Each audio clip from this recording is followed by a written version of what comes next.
Okay, so we're going to start with some introductions. This is going to be very different from my keynote. There'll be a lot more of your introduction or your interactions with each other. So you're going to start with turning to a person next to you and introducing yourself with your name, who you are at work, and who you are at home. So I'll give you an example right now. So my name is Hadley. So we can stop with the Dr. Hadley Bachman. You can just call me Hadley. At work, I cook up new ideas. That's my role at work. And at home, you can find me in the cooking really way too complicated meals in the kitchen for my husband and daughter. I love to cook, and that's the thing that brings me a lot of joy. So you're going to turn to a person next to you or a group of three, depending on the size of your table. Who are you at work and who are you at home? And keep it short like that. And then come back to me in about 1 minute. I want to tell you just a little bit about my organization as well. The Ohio Statewide Family Engagement Center at The Ohio State University is a leader in the field of family, school, and community engagement. You can see our website there on the screen. We are located at the Center on Education and Training for Employment, a translational research center within the College of Education and Human Ecology. Our mission is to support the development and academic achievement of children by providing tools and professional development to Ohio families and schools for building effective family-school partnerships. I also want to share with you today's learning outcomes. These are what I hope that you'll be able to walk away feeling confident in these. I can determine if families' strengths, preferences, and needs are universal, common to groups, or individual. I can differentiate between universal, tailored, and individualized family engagement strategies. I can identify a variety of roles for families in support of children's education. I can recognize indicators for changing an approach for family engagement, a change of frequency, intensity, or practice.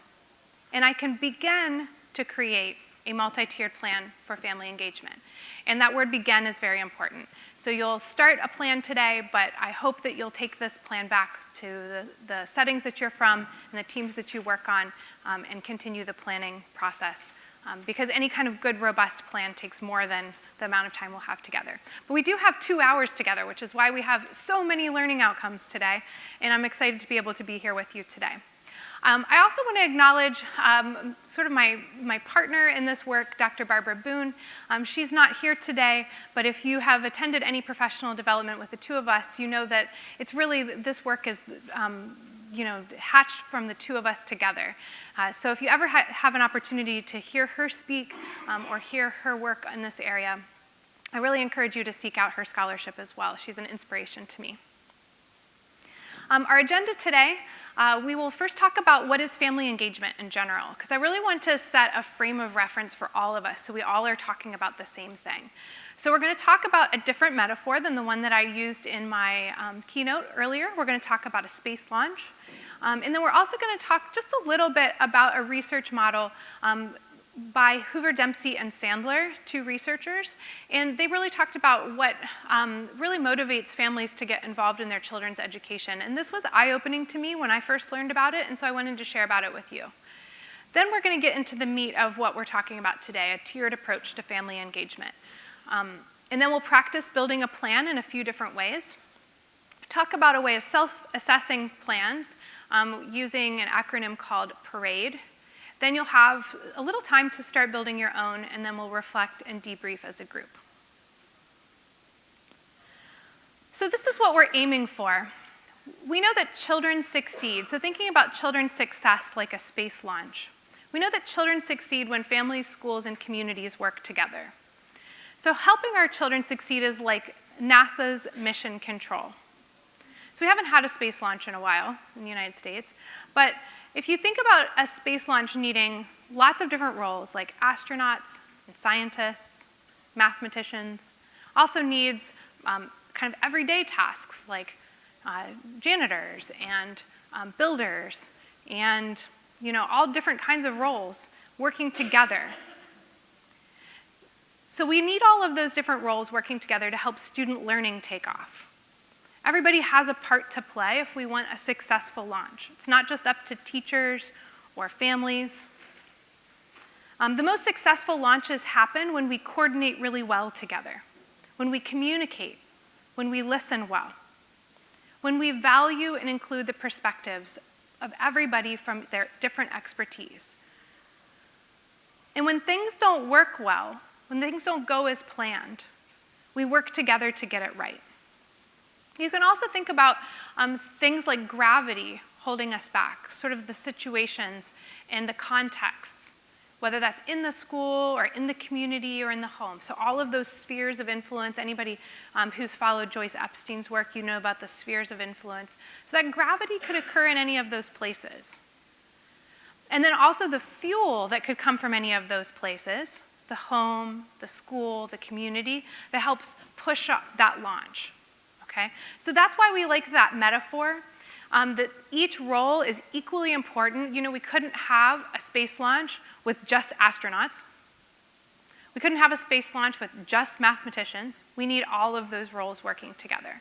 So that's really how I want you to think about family engagement, and when you talk to other people about it, that's the way I want you to think about it and talk about it as well. So I promised also we would talk about this Hoover, Dempsey, and Sandler model. So families actively supporting their education helps children be more successful in school. But the fact is that the motivation for developing strong partnerships with families and strategies for helping to be active supporters, it doesn't just magically happen. And then student success doesn't just automatically occur. Like there's a lot that goes on in the middle. So the research of Hoover, Dempsey, and Sandler at Vanderbilt University helps us understand how family engagement leads to that student success. So I'm going to break down each one of those levels and talk about those a little bit more. So the first level starts with the pre-involvement of families. And that's where we start when we're building up to student achievement. So these pre-involvement factors are the factors that contribute to families deciding to or having the capacity to engage with the school in the first place. So these are sort of like this baseline, like laying the foundation. You can think of it like that. So why do families kind of engage in the first place? What's that like? Building you up. And I think about this a lot as a parent. So this is when I put on my parent hat, right? Because sometimes I have like these moments of like existential crisis. Any of you as educators, you want like families to be involved in school, but then you don't always get involved in school? Like anybody being really honest here? So I'm a family engagement professional, but I walk past the PTO table. Does anybody else do that? Okay, thank you. Thank you. So I had this moment when I joined the family engagement team at this research center. I like had this moment like, do I have to go to all the PTO meetings now? Because I really don't like PTO meetings. I get a lot of anxiety. I don't feel like I belong there. Okay, so let's break down like what's going on here that may or may not make people feel like they belong in that kind of a setting. Okay, so the first one is personal motivators. So these fit into 3 big buckets, and then within the big buckets, there's like these more detailed things. So the first big bucket is personal motivators. And personal motivators separates into 2 smaller categories. So the first one is parental role construction for involvement. So this basically means, does my definition of being a mom or a parent mean doing what the school is asking me to do? So in my case, my mom wasn't on the PTO. My dad wasn't on the PTO. I have lots of models for parenting that don't involve that. So it doesn't necessarily fit like my definition of being a parent. I have lots of other ways of being a parent that aren't like being on the PTO. So here in this model, we want to think a lot about the match. What is the school asking the family to do, and does it match what the family thinks is the definition of being a parent or caregiver? And I want to mention that this model has been around for a while, so every time you see the word parent, think parent and caregiver, okay? It's inclusive. Okay, so parent role construction is what they're asking me to do what I think being a parent is? Is reading at home to my kid what I think it means to be a dad? Because if so, I'm more likely to read at home to my kid. If not, I'm less likely to read at home to my kid. Unless the school helps me see that that's what it means to be a dad. Okay? So the school can do some things to help with this. The second category is parental efficacy for helping students succeed in school. I'm going to be honest, my dissertation was in efficacy, so I can be a little bit of a nerd about efficacy. Efficacy basically is a fancy word for confidence, but it means like, I think I'm good at this. So the second category means, I think I'm good at helping my kids succeed if I do this. If I do this, it will help. So my daughter is in trigonometry. I only took Algebra 2 trig was combined together for me when I was in school. And so I only had 1 week of trig, and she was my least favorite math teacher. And I mostly thought about lunch when I was in that class. And so my daughter shows me math homework, and she's like, Mom, I need help. My husband is not a math guy. And so, Mom, I need help. And I'm like, I can't help you. I have no idea what this is. I took advanced statistics, quantitative methods. I have no idea what she's doing. So I have no efficacy for helping her succeed in school. And she's told me sometimes I tell her things that confuse her. Okay, so Mom, that's not the way they're teaching us. That started in 5th grade when they were doing long division. What is long division? So anyway, parental efficacy, I don't feel like I can always help her, so I'm less likely to help her with her homework. Luckily, her school's not asking me to help her with her homework. They have lots of other structures for help. Whew, I'm off the hook, okay? But there's other things that the school does want me to help with. Getting her to school on time. Oh, I'm good at that, okay? So I have good, strong efficacy for that. That's what that category is about.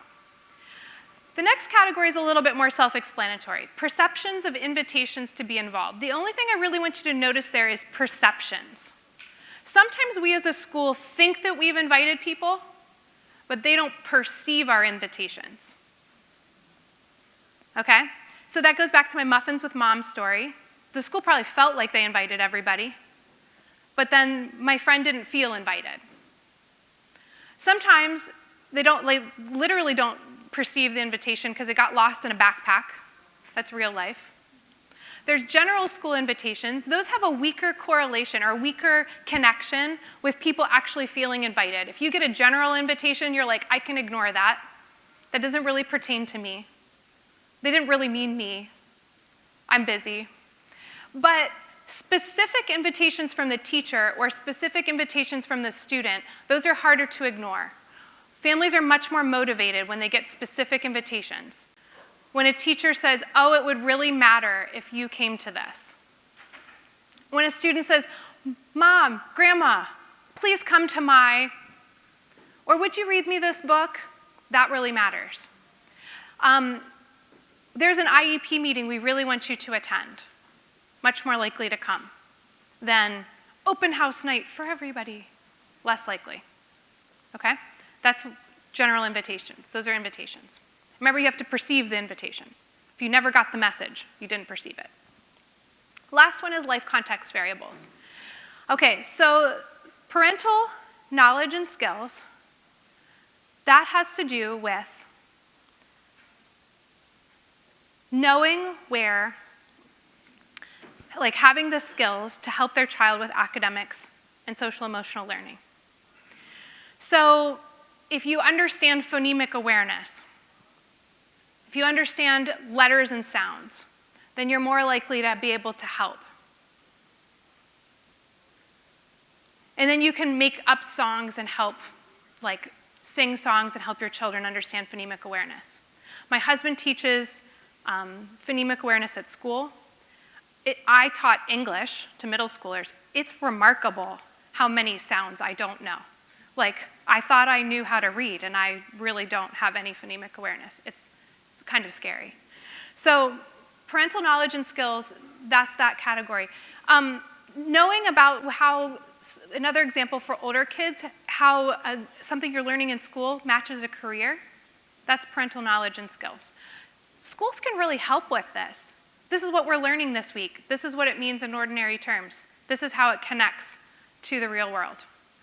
Schools can help build parental knowledge and skills. The second one is parental time and energy. We all have a certain amount of time and energy. I go to school, well, I went to school in the evenings. I didn't have time for a lot of evening events. I worked all day, went to school in the evenings. A lot of families work in the evenings, work 2 jobs, have older parents they care for, have kids that they care for. So we have a certain amount of time and energy. So here, the category is really looking at, is it a match with what the school is asking? If the school tends to have events at 5 p.m. on a Wednesday, then all of the families that are busy at 5 p.m. on a Wednesday cannot come. Okay, so here we're talking about a match for time and energy. Same thing on the last category, family culture. Here we're looking at a match. Is there a match between the family's culture and what the school is asking, or what the way the school is approaching the family? So this could be culture with a low C or culture with a big C. A really great example from my teaching career. We had immigrants that came to, or refugee culture that came to Columbus area. And one of the aspects of this culture was that in their home country, typically it was dads that interacted with school. But in the US, teachers tend to call mom's number. So we were calling mom's number and not getting calls back. We weren't matching the family's culture well. And once we figured out that we needed to be calling dad's number, we were making a lot more connections. That's a culture match right there. But it could also be in our family's culture with a low C, we don't read books on Sunday nights, it's movie night on Sunday nights. So asking us to do a big reading night on Sunday nights is not going to work well for our family. So that has to do with knowing individual families as well. Okay, I probably took too much time on that category. But you, hopefully, if you're a parent or caregiver, you're thinking about this category and you're seeing, aha, that's why I got involved. Or, aha, that's why I did not get involved. This really helped me understand my existential crisis about the PTO. Okay, so you might have seen yourself in some of these as well. Then, once families get involved, it comes in 4 forms. The first form is imparting values, goals, expectations, and aspirations for their children. This is something that's never seen by the school. It's so powerful. Research has shown this is the most powerful way for families to be involved, particularly as children get older, middle school and high school. The most impactful way families get involved is by those little conversations about the value of school. This is why education is important. You're going somewhere. You better get a job. You better be listening to your teachers because you're learning something that's going to help you.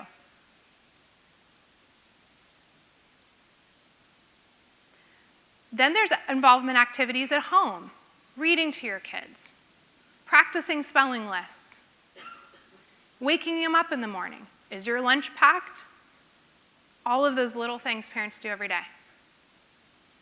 Tons of those. A lot of those are unseen too, unless we're doing things like, signing off on stuff or whatever. But a lot of those involvement activities are unseen.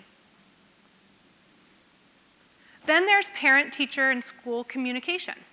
The emails, the phone calls, the conferences. That can be communication in lots of different forms. And then finally is the one that I'd say almost all of us, when you think of family engagement, that's the one that pops in your head. Involvement activities at the school. Research has shown that as students, as soon as they hit middle school, involvement activities at the school actually has a detrimental effect on their success. But all these other categories are positive effect.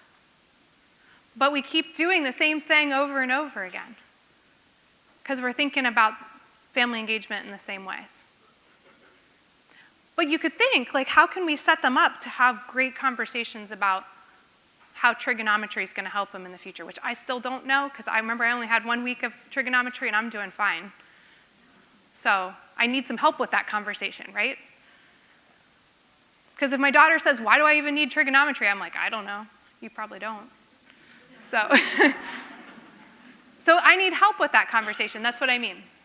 Okay, so those are parent and caregiver involvement forms.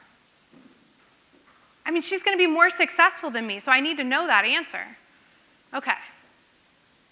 Then, once we have those forms, these are the things that we do. I should actually say one more thing about forms. If I were to make one tweak on this model, I would say that communication it should be two-way, and it can also be advocacy. Some models, as they improve on this, mention advocacy as like a separate, but I think it could fit under communication. But know that it's not always just like, hi, how are you kind of communication. It can also be, my kid needs this. Our kids, the school needs this, okay? All right, so then this is what parents and caregivers do. They encourage, they model, they reinforce, and they instruct.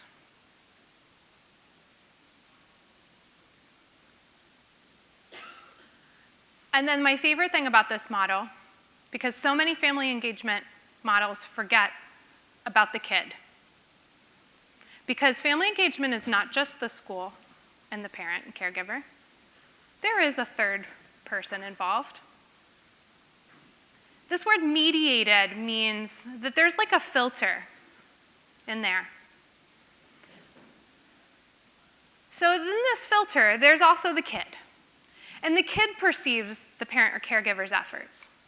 And they interpret it.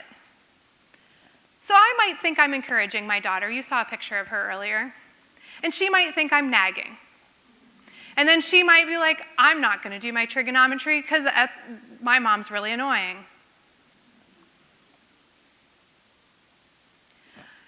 All of the family-school relationship is mediated by this child. A lot of what I know about her teachers and her principals and her school experience, I get from her. I'm not there. I guarantee you a lot of what her school knows about me and my husband are through her eyes. So we can't forget the student's voice in family engagement. Our center is doing a lot of work in that. That's not the focus of my presentation today, but just something to think about. And that starts really early, as young as like little 5-year-olds. Okay, so what is encouraging for one child might be nagging for another child, and we need to note that. It's not going to be like, they're not like little robots. They're real people. Then also students have attributes that are conducive to achievement that we can support as both parents and caregivers and educators. Their academic self-efficacy. How confident are they as students? Their intrinsic motivation to learn. Do they love learning? Do they want to learn? Do they find it exciting? Their self-regulatory strategy, knowledge, and use. Do they know how to be organized? Do they know how to study for tests? Do they know how to calm down when they're stressed or anxious? These are things we work on with our kiddos. And then that last one I think is really also important and one that's often not noticed. Social self-efficacy for relating to teachers. How confident are you that you can go up and ask questions, ask for extra time, make a good relationship with your teacher? Because we all know that that interpersonal relationship is important for moving yourself along. So then those attributes, that also then leads into student achievement. So they tested this research model, and that is the way that family engagement leads to student achievement. The school can help at every level. So this to me was eye-opening to think about. If I don't have families coming to an event, what pre-involvement strategies did I not activate? Okay? So today we're going to talk about a multi-tiered approach to family engagement. So MTSS in general, as you know, is a data-driven system. We're going to use it to organize family engagement interventions and supports. So we can apply them planfully to maximize outcomes for students. So we want to be more strategic today. Our goal is to engage all families. I mentioned this in my keynote. We're not going for 75% of families. We're going for all. And we are categorizing our practices, our services, and supports, not our families. So we're working on differentiating what we do. And then making that available flexibly, not assigning families to tiers. So our model is expansive. Purpose is to widen our practices so that all families have the opportunity to engage. So now I'm going to talk about each tier of this model, and then we're going to talk about some examples, and then we'll do a hands-on activity to see how that applies. Okay, so Tier 1 supports are universal, school-wide support systems for all families. It establishes the school culture, communicates expectations for behavior and learning. Effective universal support should meet the needs of most families. And I should mention here that when you think about Tier 1, if you are a special education teacher, your Tier 1 is all of your families that you work with. That is your universal strategies for all of your families. That might be the things that go out to everybody, the ways that you listen to everybody. That's your Tier 1. So here are some examples. If you're thinking about a whole school family feedback surveys, whole school literacy book bags with reading activities,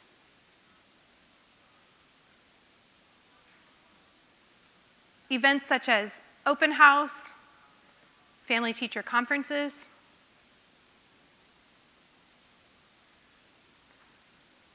school-wide communications, such as a monthly newsletter or classroom-wide communications.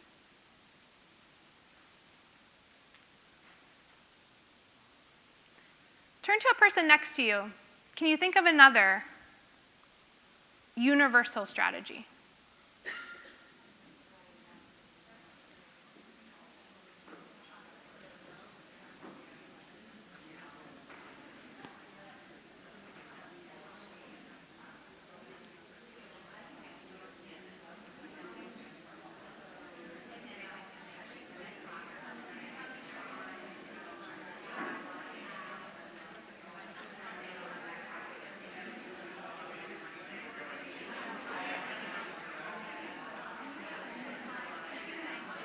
Okay,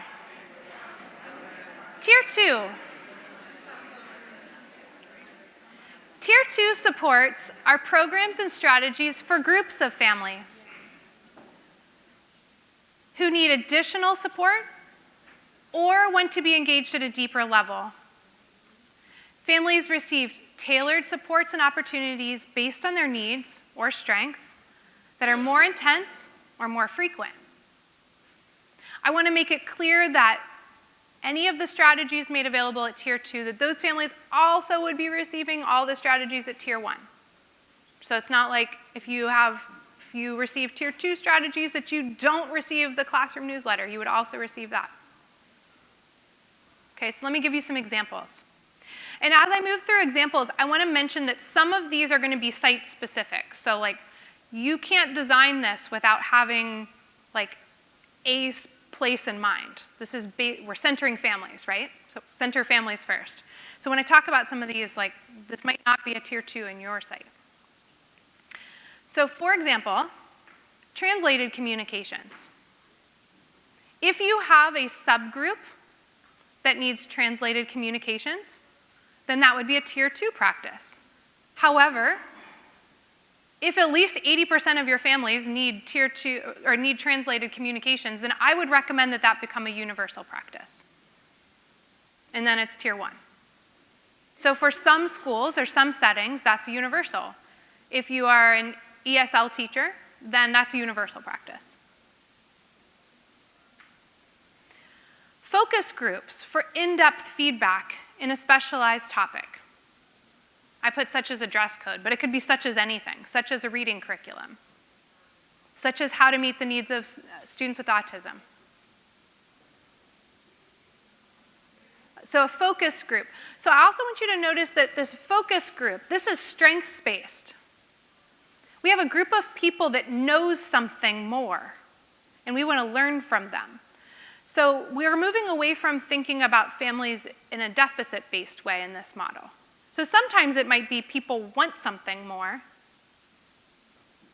but it also might be that they know something more, or they have an additional talent. And not everyone wants to be in a focus group. Not everyone wants to be on the PTO. But some people do, so that moves into a different tier. Follow-up calls to families who didn't complete a survey.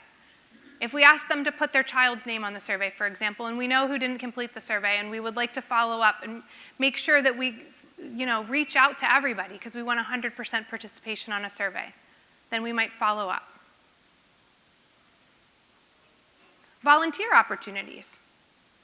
Not everyone has time to volunteer, but some people want to. Some people have time. That's a subgroup of people. Remember on the Hoover, Dempsey, and Sandler model, time and energy? Some people have that time and energy. So like reading buddies, or for after prom, or for whatever you need to volunteer for. Hosting students for career shadowing.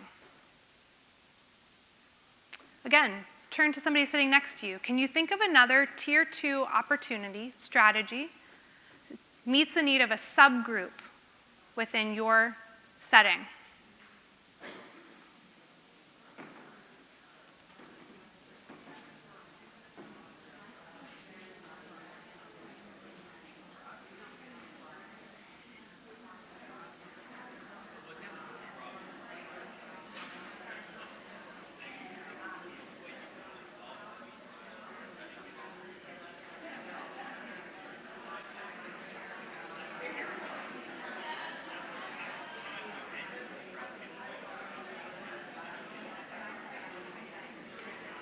Finally, tier 3 supports are intensive programs and strategies for families with highly individualized needs. A very small number of individual families with unique situations need engagement beyond tier 1 and tier 2 supports. These supports are designed to meet the family's specific needs. And so what I encourage you to do in this model is to think proactively. So if we have a specific topic that we're planning a multi-tiered approach with, you're automatically thinking and planning for tier 3 opportunities. So here's some examples. Home visits for individualized supports. If I were to take the attendance example from my keynote, I can think back in my career about some specific families who would have needed a home visit to support them with some structures to support attendance. But that's not every family. In fact, I can think of like 2 or 3. Sometimes we let the 2 or 3 derail the whole possibility of a family engagement plan, and we're like, well, we just can't do it. We just can't do it. No, let's plan for some strategies there. And then let's create staff time for that. But let's plan ahead instead of waiting until it's not working.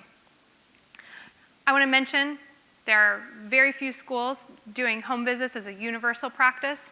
Then it's tier 1. But that's not for most people. Okay, family leadership opportunity at the building or district level. Somebody serving on a Title I team, for example.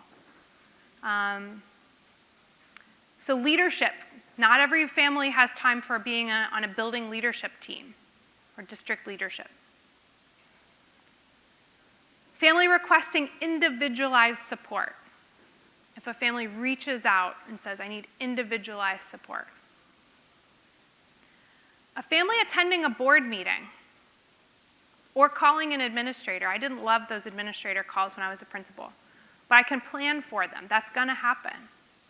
That's a tier 3 feedback, honestly. So be prepared, know how I'm going to handle them, again, turn and talk with somebody about a tier 3.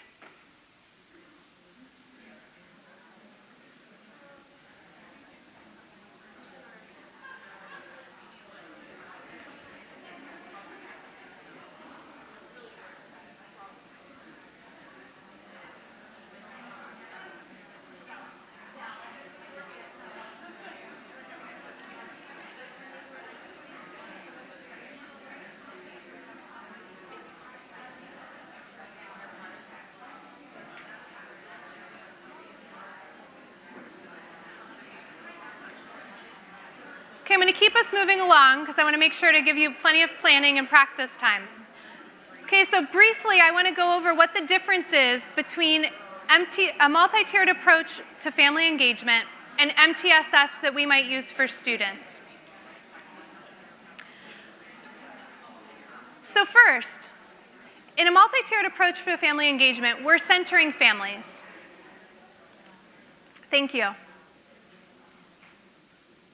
Multi-tiered approach to family engagement, we're centering families. I know that that sounds obvious, but we're not just layering it on and saying all of the families of students who are receiving tier 3 reading supports are also going to receive tier 3 family engagement supports. Okay? And I'll explain why in just a moment. And MTSS for students is centering students. It's centering their needs. So the reason why I say that they're different, my husband, I already told you, my husband's a special education teacher. He teaches in the highest tier of support for students in reading. So within his caseload, which is quite small, his families need different things. So he uses universal approaches for all families. He sends home his welcome letter. He has open house night where he meets all of the families. So there's approaches for all families. Then he has a subgroup of families of students who have diagnosed dyslexia. My husband also has dyslexia. So he has specific approaches that he uses with those families. Connections he makes, reading materials he recommends, questions he answers that are specific to that subgroup of families. Then he also always has 1 or 2 families with highly individualized feedback, concerns, questions, want to meet one-on-one. Sometimes their students have dual deficit, or they are exceptional in another way. So they need tier 3 family engagement strategies. A good example of that, every year he has at least one family that wants like really specific reading strategies to use at home. And he's like, well, like we could do all the teaching at school, but they really want to do the teaching at home too. So then he like prepares stuff for them to do at home. But not all of his families want that, right? So that's in a room, right? He's meeting with kids one-on-one. But in a caseload of just like a handful, he's still differentiating for the families. So that's why you can't just say, oh, they're all families of kids reading, like getting tier 3 reading. So they should all get tier 3 family engagement. They don't all need tier 3 family engagement. Some of them are just fine, just with the welcome letter and hi, you're in good hands. We're done now, okay? All right, so that's one thing that's different. Another thing is that I really want to push you to think about strengths-based with a multi-tiered approach to family engagement. And often our MTSS for students looks at what they need. It looks at what they need. What are the gaps in their learning that we can fill? But in a multi-tiered approach to family engagement, we want to look at what do our families bring to the table, and the tier 3 strategies should also be leadership opportunities, should be opportunities for them to provide evaluation to the school, should help us co-design our programs and policies. And we're going to talk a little bit more about that as well. There's also an emphasis in a multi-tiered approach to family engagement on emphasis on aligning services strategically and flexibly, whereas at times in a multi-tiered approach, MTSS for students, services at times can be a bit more rigid. I wouldn't say always, but at times there's a tier 2 reading program. At times. Maybe not when it's done best, but at times. So what's the same? The same is that we're going for educational success for all students.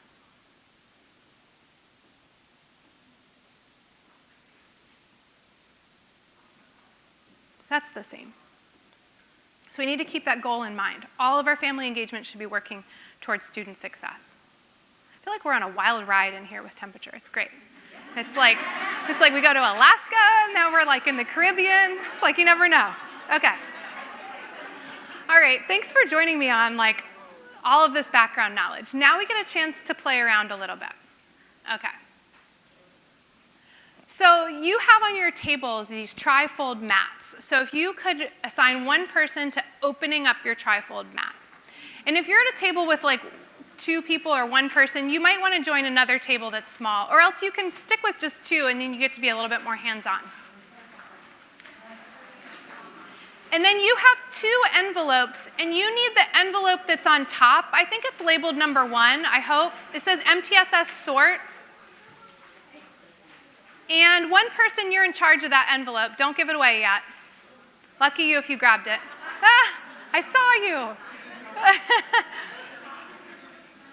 Okay, so once you open up that envelope number 1 that says MTSS sort, you're going to open it up, and you're going to see 2 packs of strips of paper in there. And I just like huge shout out to my center, like so many people got materials ready for this.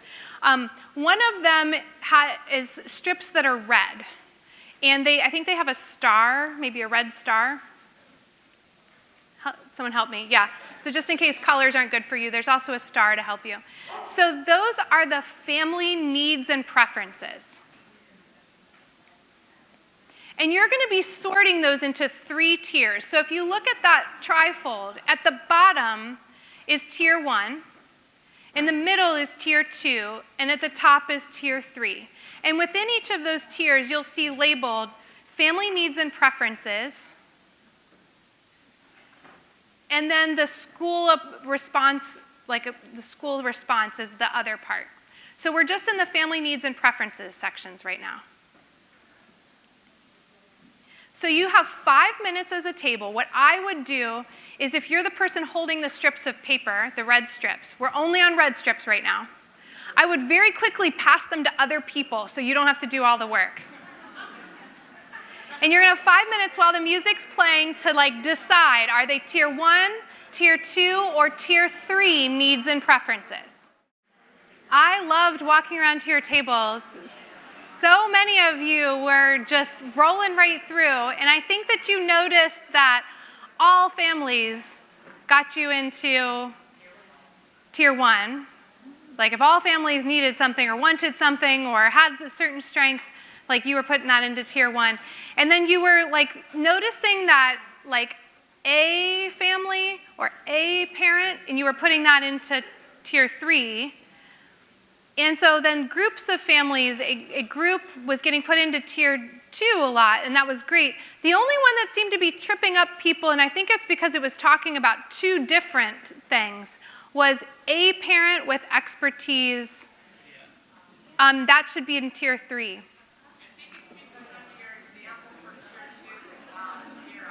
Oh, volunteer opportunities. Yeah, but in this case, it's 1 parent with a strength, and so we're going to put that in tier 3. Even though they have a strength in something that could help out a group. Okay, excellent. So, sorry, no, we're going back. No! Okay, we're stopping the music. I have an emergency stop. I know how to do it. Okay, we're not ready for fun music yet. Step 2, sort school strategies into 3 tiers. They should match. So if you did it right, you should find a match for each one of the family needs and preferences should match up with a school strategy, and you should put that into the category that goes right below it. All right, here we go, 5 more minutes. Okay, so now we're going to change gears and talk a little bit about different family roles. And I alluded to this in my keynote, but now we're going to get a little more specific about it. So there are 5 roles in a multi-tiered approach to family engagement. And the first 2 are more traditional. The first one is to be providers of supports. That could be either to their children as I mentioned in my keynote, but it also could be providers of supports to other families. Families do this all the time. The most common example I see is on those online, like Facebook groups. Where's my kid? The bus hasn't shown up yet. Oh, the bus came to my stop, it's on its way. Or I didn't understand this homework, or does anybody have a copy of the permission slip, or a number of other things. So providing supports. But another example, reading to their children at night. We also expect families to be receivers of supports. Reading strategies to try at home. Tip sheets. Lots of different examples of times we expect them to receive things from the school. But 3 ways that they can be in more like leadership roles within our school as initiators. For example, suggesting ideas in lots of different forums. Board meetings are one that pops to mind immediately. Suggesting ideas in an IEP team. Suggesting ideas to the principal, just to the teacher, informally. Co-designers. Serving on a curriculum team, being on an IEP team. And being evaluators, providing feedback. How are things going? Through a survey, through a focus group. We like to say the price is right to help us remember this. So the first letters make up the word price. Nobody sued me yet for that? Don't tell. The bee is my boss, Dr. Boone. She's a beekeeper, so we sometimes have bees on things. Okay, so what we're going to do now is to look back. You're going to check my work, because I'm going to tell you, even I think of providers and receivers more often. But you're going to check my work on these plans, and you're going to go in and text code. Text coding is when you go in with a pen and you mark with a code. P for provider, R for receiver, I for initiator, C for co-designer, E for evaluator. You can mark either the family needs and preferences or the school response and supports, whichever you find more easy to mark. I can never remember which one's easier. For example, a family requesting individualized support from a reading specialist, they're initiating something. They're initiating that request, so I'd mark that with an I. I'm only going to give you 3 minutes to do this. You don't have to mark all of them. Try to find one example of each one. See if you can find one example of each one. And you can work as a team. All right. Thank you for trying that out. I hope you were able to find all the different roles.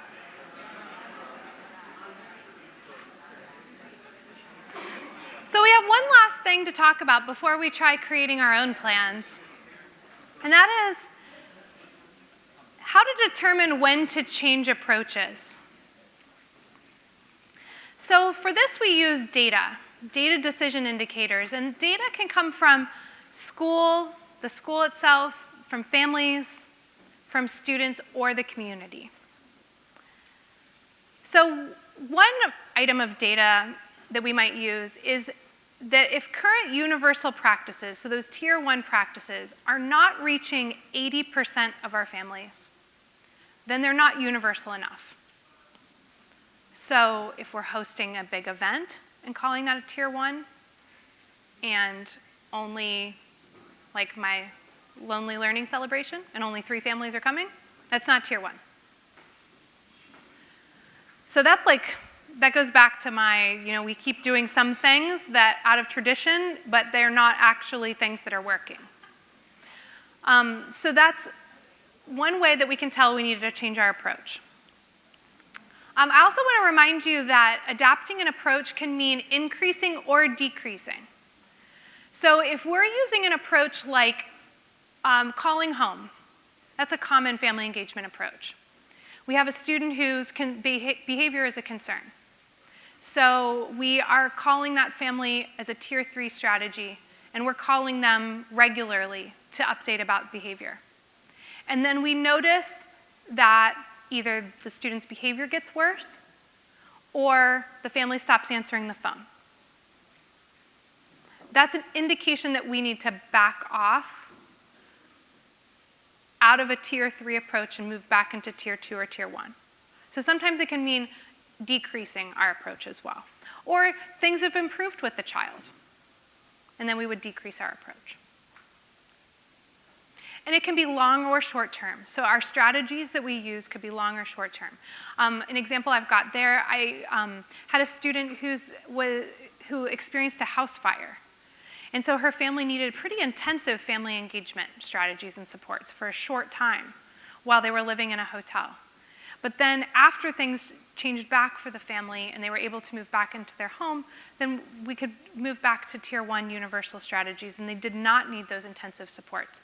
So things could be either long-term for a family or short-term for a family, depending on a family's needs. So remember, this is a really adaptive approach. Okay, so these fit into 3 main ways we would change our approach. And these are intensity, frequency, and practice. So these are the symbols that we'll be using to kind of reference those. So to talk about a change of intensity.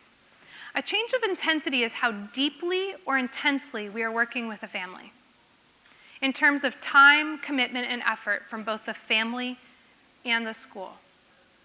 So when we talk about time here, we're really talking about the intensity of time, not just frequency of time, because we're going to talk about frequency in a second.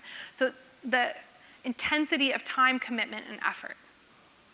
So to give you an example, a brief automated message is less intense than a home visit.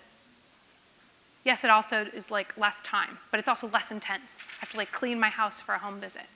It's like also like emotionally more intense to have people in my home than to receive a message. Data can tell us if families need more or less intense engagement. A change of frequency is how often our approach is used in support, to support or engage families. So an example here is inviting a family to a planning team that meets weekly versus monthly. So you'll notice here that, and I'm like belaboring this because you're gonna be, just a heads up that you're gonna be practicing this in a second, so you wanna like try to differentiate this in your head. Yes, meeting weekly takes more time and effort. But the difference here, like it's essentially the same practice, right? We're just meeting more frequently versus automated message versus home visit, which is clearly more intense. So that's the difference there. Again, data can tell us if we're reaching out not often enough or if we're overwhelming families by reaching out too much. Change of practice is completely changing our approach. We need to do something totally different. And that means sending information in a different way. For example, if families don't attend an information meeting. So how can we still get that information to them?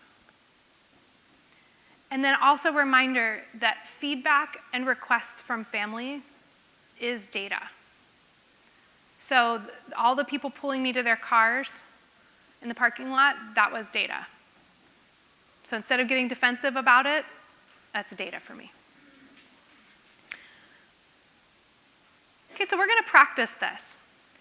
So in your second envelope, you've got decision indicators. Here's where if you decided you were very social today and you sat with a big group of people, you get to pass out more of those.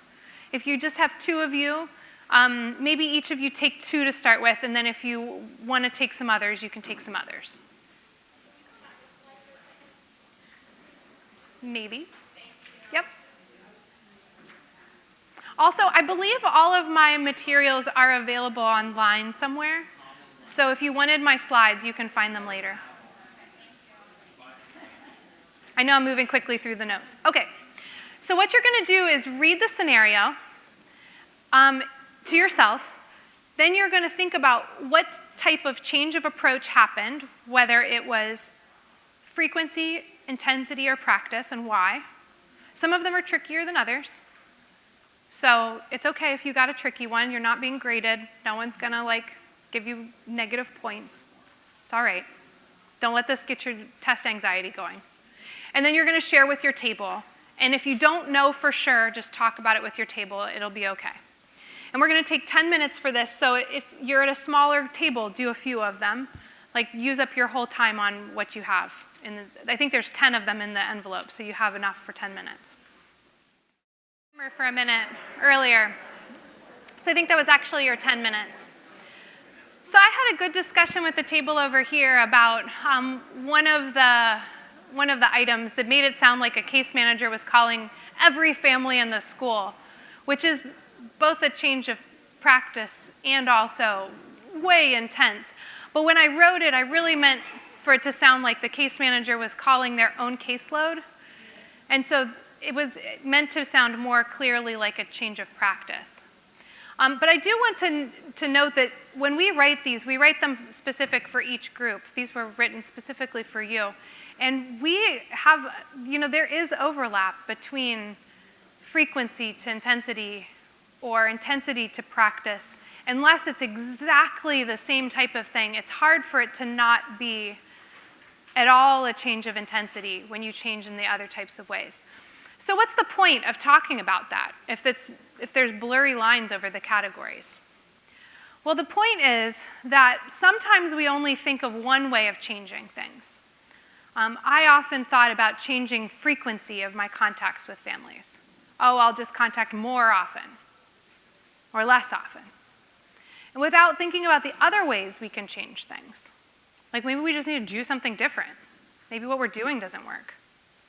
So we offer those different ways of thinking about our change of approach to give you maybe some more strategies to be more creative about how you change and adapt with families. So less about necessarily always being like a right answer, because in real world you won't have a right answer, you won't have like a quiz card for yourself, but more like when things aren't working, you can think in those three categories. Should we change our frequency, or should we change our practice, or should we change our intensity? Okay.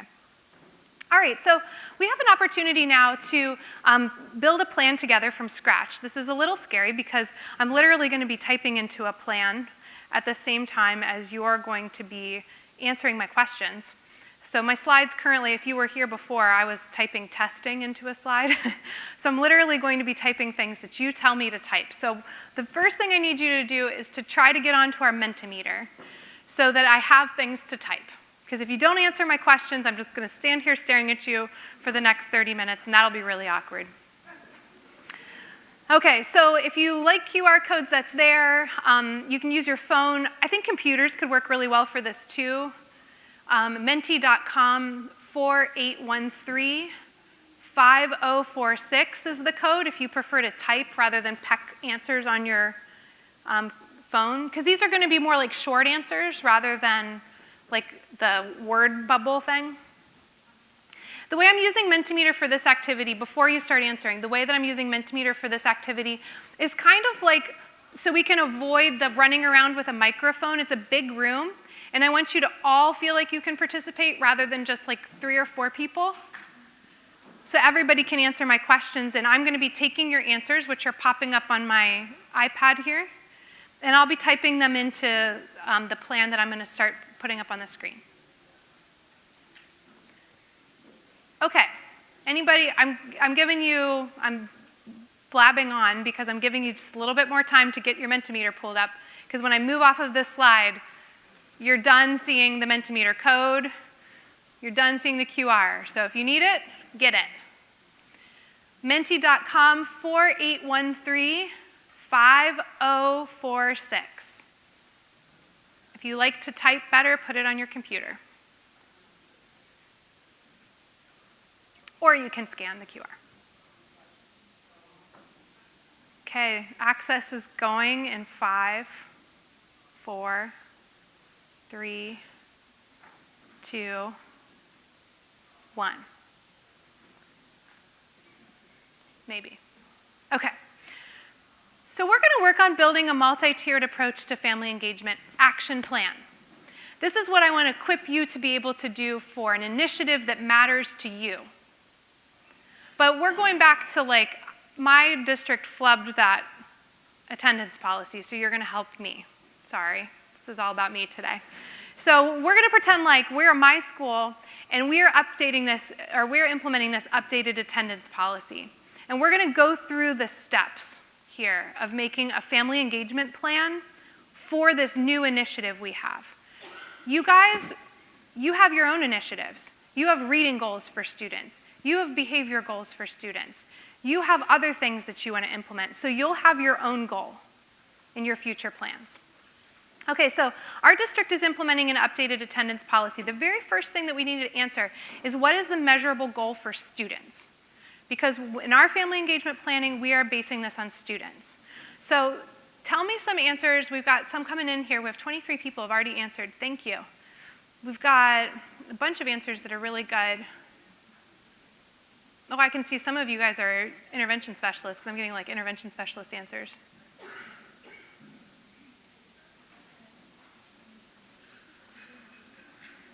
Okay, I've got one that's like excellent here that looks like somebody has like lots of experience writing IEPs, so I'm going to type this one in. Okay. So we are going to go with a 95% or higher. So I only have a small box. I'm writing attendance rate throughout the year. Who was that? Somebody put that in here. Yay! Okay, 95% attendance rate or higher throughout the year. That's our measurable goal for students. Like, we can count that. And we know the instant that they fall below that. All right, so now let's go to the next question. How will students benefit if we achieve this goal? How do students benefit from that goal? So in our planning, we want to be very clear about why we are doing the things we're doing. You guys are doing so many things. If you're not clear why, it's like, why come to work in the morning? Work's got to matter.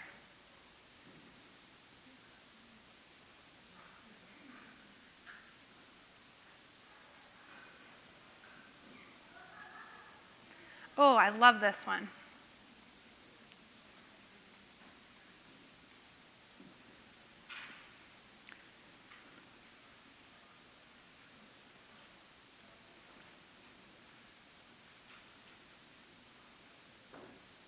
Anytime I put a plus, it means increase.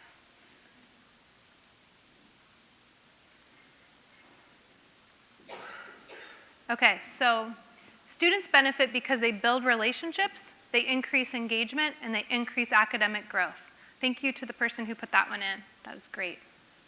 Thank you to, like, so many people are responding to this.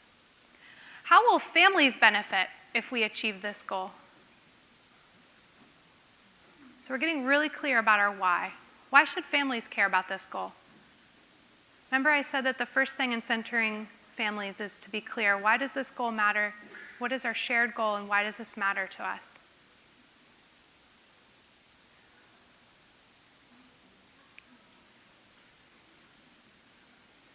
Well, a whole bunch of you have just answered the same thing. So I'm going to put it in.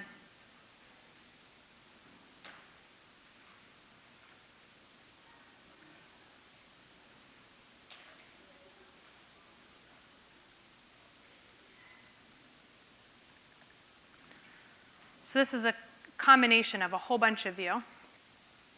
Supports their child's success, which they care about, thriving now and in the future. So this is an obvious, families care about this. So being clear about that. That's so important to be central in, because we can use that in our messaging to families. How will school personnel benefit? Why does this matter to educators? Why are they caring about what we're doing? People are tired. We're going to ask them to do one more thing. How do educators benefit from an updated attendance policy and from students coming to school 95% or more throughout the year?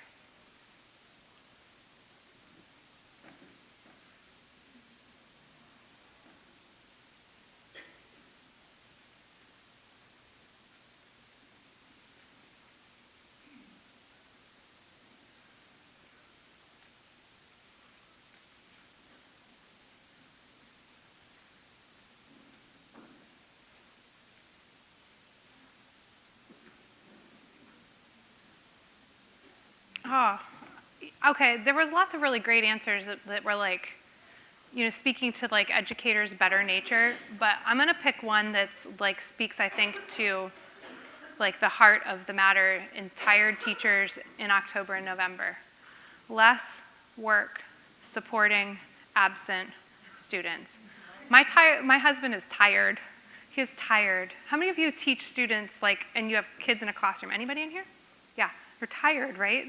Like, I don't want to be like putting together all that makeup work. It is a lot of work.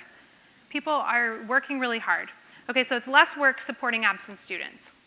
A lot of people also said things about student academics, I can almost type, reflect what they really learned. I think that's another really good point too. If they're there, they really learn, like what they're doing is really showed what the teacher did. Okay. All right, so that's the first step of making a plan, is getting central about what our goal is and why it matters. Okay, let's move on to the next step. I don't know which to advance first. I'll advance the one that you're answering to. So first is to think about what our tier 1 level, our universal, and we center families first. What do all families need to support our goal of 95% attendance for students throughout the year? What do all families need? Not specific groups of families. All families need. What do all families need?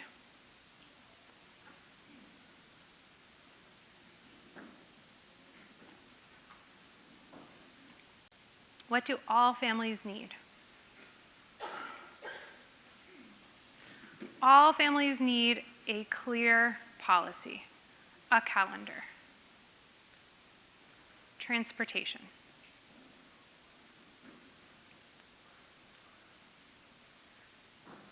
communication,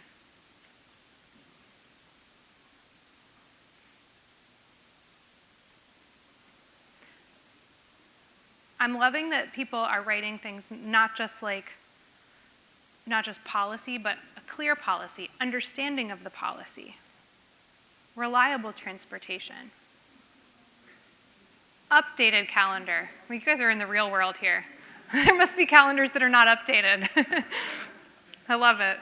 Well, I don't love that, but I mean, I love that we're all, we know what we're really talking about here. There's calendars that are, I think my daughter had a day off the other week, and I'm like, I don't think that's on your calendar. Are you really supposed to be staying home? But she didn't get an absence call, so here we are.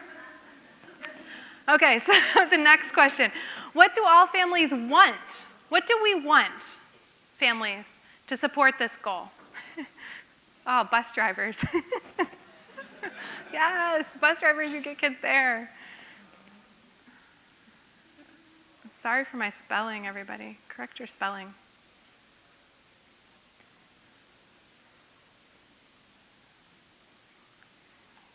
All families want an understanding of the why.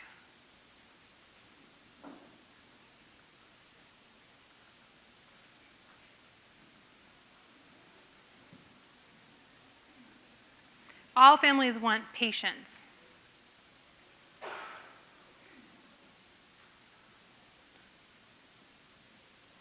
All families want to be able to ask questions.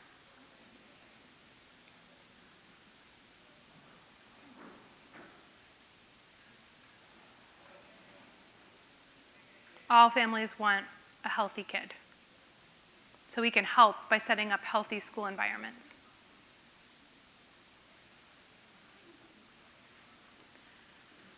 And then, what strengths do all families have to support this goal? Think about all the families, all of them, not subgroups, not individuals. What strengths do all families have to support this goal? They know their child.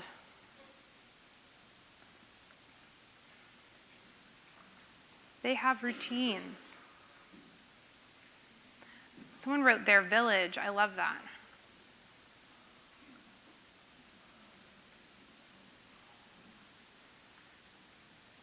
Community contacts.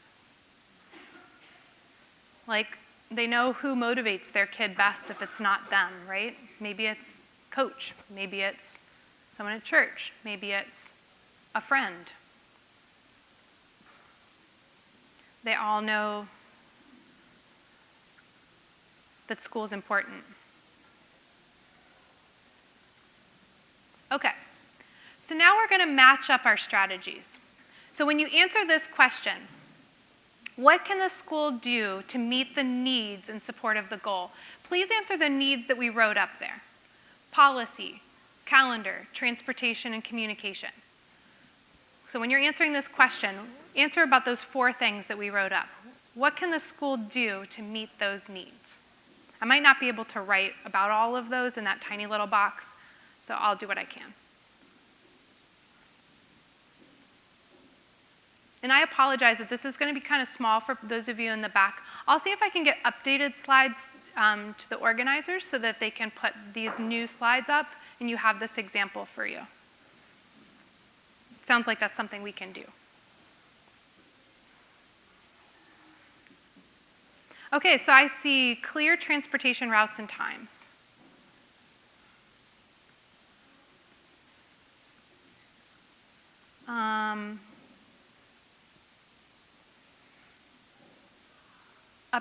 Keeping calendar up to date.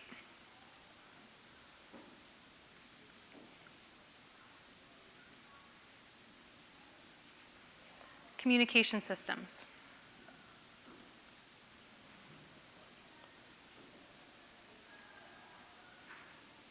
Policy and ordinary language. What I mean by that, I think, is like policy's not written by a lawyer.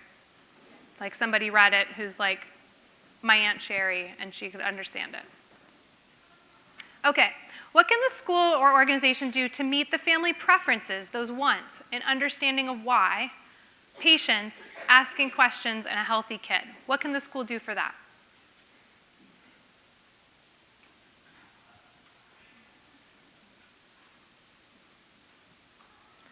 Oh, a whole bunch of you put the same thing, open forum. I had like open forum, open house, open event. Okay, feedback forms. Love this.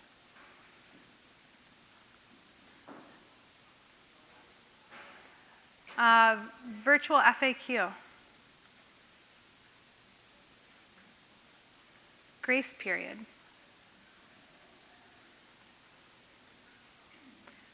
And school sanitation plan. And then finally, how can opportunities be created to build on universal strengths? Knowing their kid, routines, having like a village or community, and knowing the importance of school.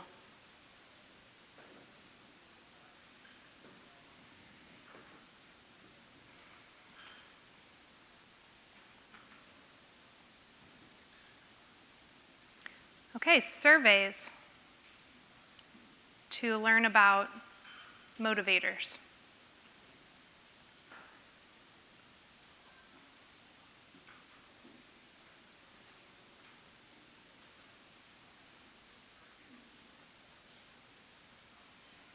Family network meetings, where they can give each other support. Celebrations of family strength. I love that. All right, so to keep us moving along, I want to move us into Tier 2 now.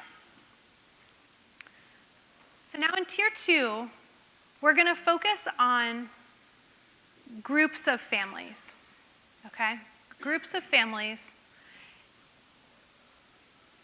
And so let's think about, I think it might be helpful if we think about some groups of families that might need to like extra support here, and if we think about a specific group that might help us focus in. So let's think about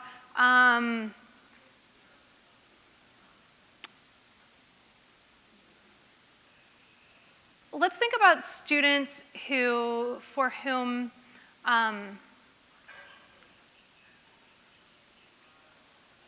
who have school-based anxiety or who have anxiety, and what particular strategies their families may need. So what do some groups of families, if their students have anxiety around going to school, what might the families need to support this goal? Oh, I switched my slide. I didn't want to do that.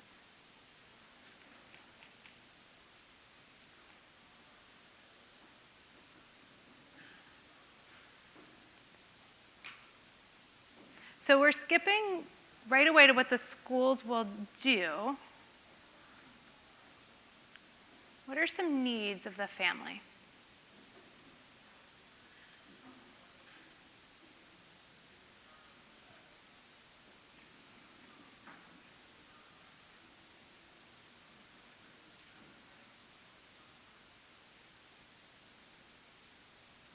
So, increased knowledge of school avoidance. So they need to know more about why their kid might be wanting to avoid school. They might need self-regulation strategies. They might need empathy. They might need relationships.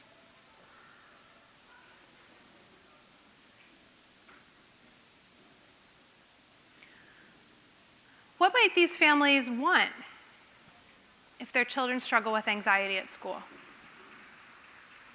They want extra grace. They want a voice. They want to not feel like a failure.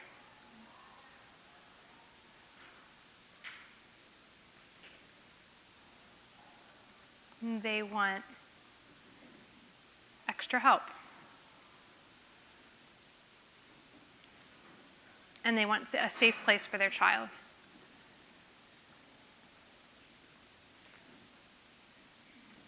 And then what strengths do some of these families have then?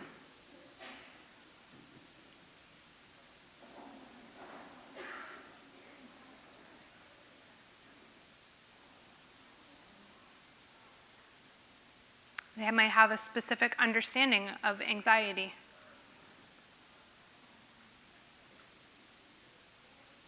Perseverance. They might have experienced success in the past. Particular family bond. Great.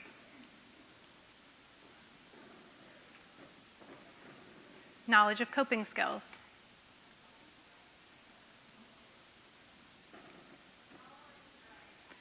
Okay, so what can the school or organization do to meet these needs that we've put here? So you had a lot of ideas actually already about what the school could do. So some of those that you put in before are relevant here.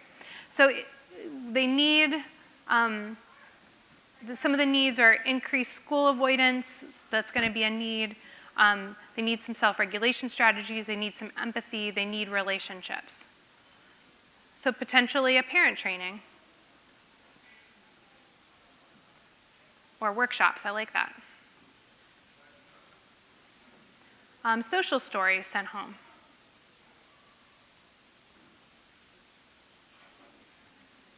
Family counseling resources. A group connect, where parents can provide support to each other.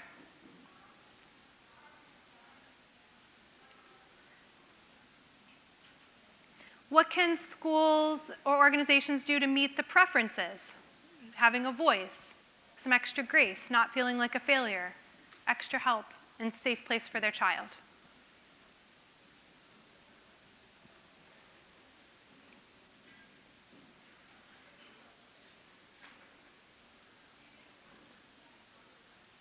Can provide a calendar tracker for families. That's a great idea. Counselor check-ins.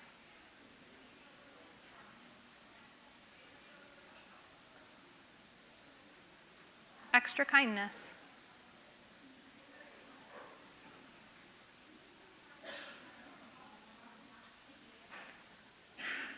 Ask for feedback.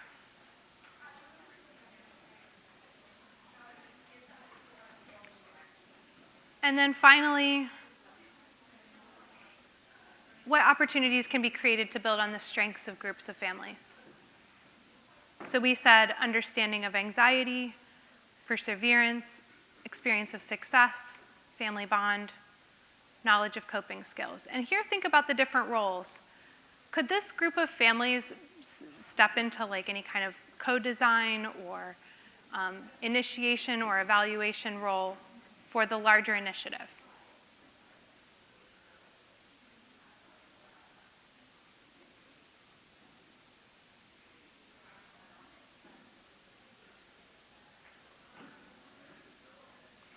Okay, so I'm seeing several ideas about forums, about school-based anxiety.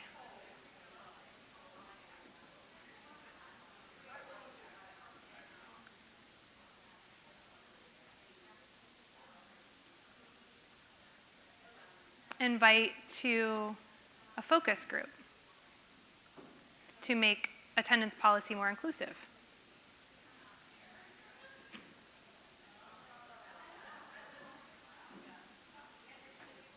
Okay, great. So I'm going to skip over tier 3 just for the sake of our time. But I kind of want you, because tier 3 is much the same. So then you're thinking about individual families within your community. But this is the process that you would use to build your own plan. So you just kind of walk your way through in just like a really methodical method there. Really methodical way to build your own plan related to a topic or an initiative that you are creating in your classroom or in your school or with a team in your setting. So what I'd like to do right now is to just show you where you can access a tool for your own planning. And so we don't have time today to go into building the plan together, but here's where you can access your own planning tool. And I want to give you some time to like make sure you can access it, whether that's on your computer. This is one that you would want to be working on a computer, so if you have one, like going in and typing in the address is probably worth it, or taking a picture of the whole screen. So the web address is go.osu.edu. Sorry for the Penn State fans forcing you to go to an OSU website.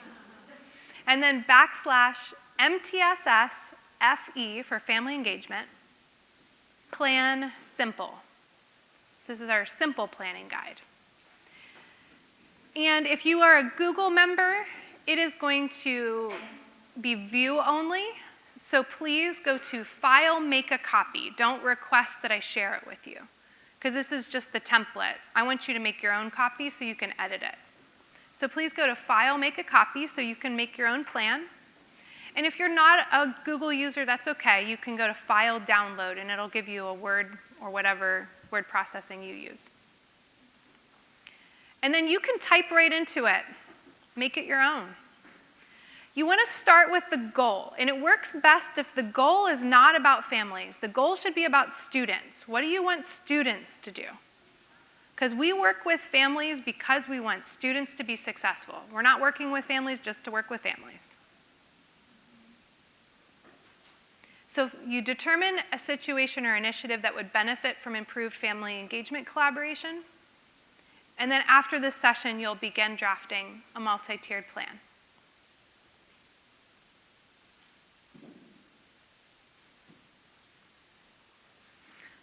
I think we have just a few minutes for questions, if you have any questions. And then we're going to have a little bit of time for reflection, and then we'll head out. So stick with me if you have questions. If you have a question, raise your hand, because we've got a microphone.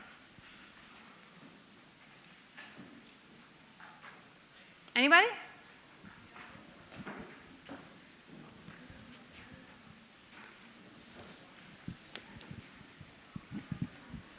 I really don't know if I need this, but so I find it difficult at my school because I feel like I have so many different needs within my community to reach everybody. So like we recently did a book exchange social. So we had ice cream and sundaes, and we gave out books, and we had reading, and it turned out really nice. But the week prior to that, we had a curriculum night. 3 families showed up, but a lot of students did.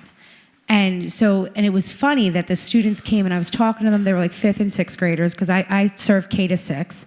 I'm a kindergarten teacher. But so I said, I'm so glad you guys are here. You come into the event. And they said, well, do our parents have to come? And I said, well, why? And they said, because, they either have work or they're not around and we would love to come. And so right then I said, yes, absolutely. Because the point is we want, within our community, it's a hard community. So there's a lot of outside challenges. And so my goal is just to create a safe place for them. So once I heard that, I was like, yes, absolutely. So now every event can be just for students. And so at the book turnout turned out huge. We had over 100 students show up. And so we definitely met the need of the students in the community, but their parents, only a handful of the parents showed up, and those parents were upset that no other parents showed up. And so I'm like, how do I bridge this gap now of the parents that show up to the same parents show up to every event, but now the kids are even more like, we're coming to every event because now they are like, our parents don't have to be here. So how, and I'm stuck in this. Yeah. What do I do? So I would encourage you to think about 2 things. First, think about what your goal is. So if you're having a curriculum night, what is your goal? What is your goal for students? So is your goal that students are successful moving through the curriculum in the year? And if that's your goal, does it have to be a curriculum night? Is there another way that, and so why should parents care about their students moving? Well, I think there's obvious reasons why they would care. I went to the curriculum night, so obviously that was something I was motivated to do. But not every family can attend an event one night. So if families are not attending, it's not universal enough. So I would push you to say that you need to think about a way to meet that same goal that's more universal than that. And so can you get that same information to families in a different way that more families, because remember, on that Hoover, Dempsey, and Sandler model, events at the school was only one of those ways. We have a really helpful activity on our website. And our website, that ohiofamiliesengaged.osu.edu, it has a search bar, which is my favorite thing in the world. It actually works. And if you type in redesign, it'll pull up this activity called Redesign for Family Engagement, and it uses the principles of universal design to redesign something you've been doing. And I would say that's what you need for that. I would redesign your curriculum night. And it's but also then you can take it to multi-tiered planning. And maybe you keep your curriculum night, but then you also think about how else can we reach all of our families. Or maybe you need to redesign your curriculum night and think about other things. And that's you guys put a lot of time and work into that, but it's not getting to the goal that you want to get to. And so that's hard to let go of some of those things that we've always done, but our purpose is getting to families where they are, and you might be able to do that in a totally different way, but it takes some real creativity. So, thank you. Yeah. And I would guess that all of your families want to know what their kids are learning at school. Yeah. Any other questions?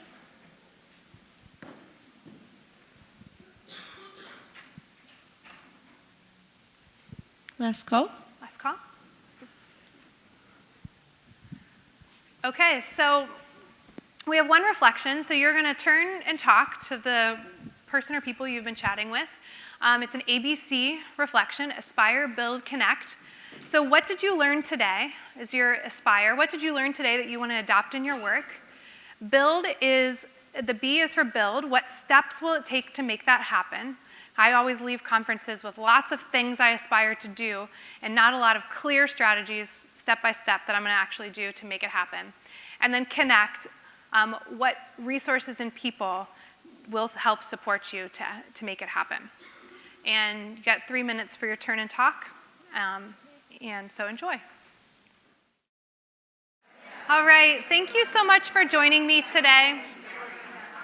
I hope you've had as much fun as I have, and I appreciate you trying out all of these activities and digging in with me.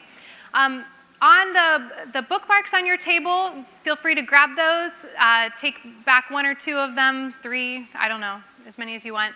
They have our website and information about our center on them. You can use them as actual bookmarks. You can give them to colleagues or parents in your setting. We also have our center's email address if you want to get in touch with me. I also have a card if you really want to get in touch with me. You can come and see me after the session. I can give you my card.